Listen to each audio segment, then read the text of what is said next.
That whole hood is done in lead. Made of lead. That ain't light. All the blending is done in lead. Oh, wow. Okay, get under the center of it. Get under the center of it. Oh, man. I mean, that's got to be a 100-pound hood. Easy. Wow. But yeah, so they did all the body work in it in lead. So Pan America, so interesting logo, red, white, and blue, North America, South America. And this is the only one that has a top. And that's a soft top? Yeah, the other five are roadsters. This one he sent it back to Henny and had him put a folding roof on it so that they could use it year round. But I was part of the team that restored this car in 1995. So we're coming to the end here, and I'm going to ignore this car. I know you're excited about what the heck is that.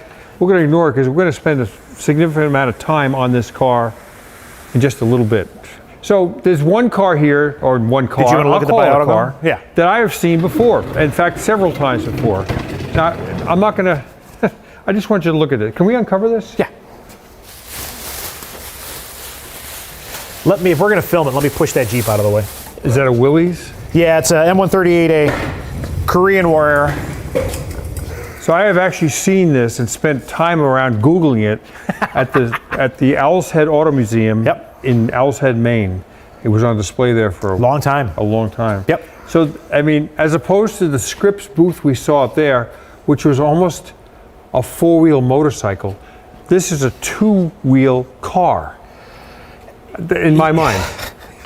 It's a tough one to define. So what it is it's a 4,000-pound, 20-foot long motorcycle, arguably. But you see, so it's got the downrigger wheels on the side, and those are lever activated. So you would start with those down, then as you got up to speed, you would retract them, in theory. Now, I think around turns, this thing was a little bit hairy. Well, and if like I said, again, 4,000 pounds, 20 feet long, you could see how the steering angle is on the front. So how you would turn it without it going on its side, and this was built in 1913. So there's no tow truck, there's no wrecker that's going to put you back up on your wheels. There's no way to trailer it. And we have pictures of it in downtown Detroit, and the workshop was at Meadowbrook, which is 20 miles up Woodward.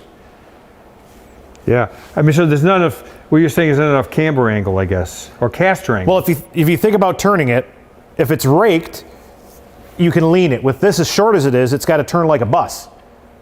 And when it's only on two wheels, that is not the, it's a long wheelbase to try and turn on a short axis. So this is the cooling system. That is the first water-cooled V8 built in Detroit.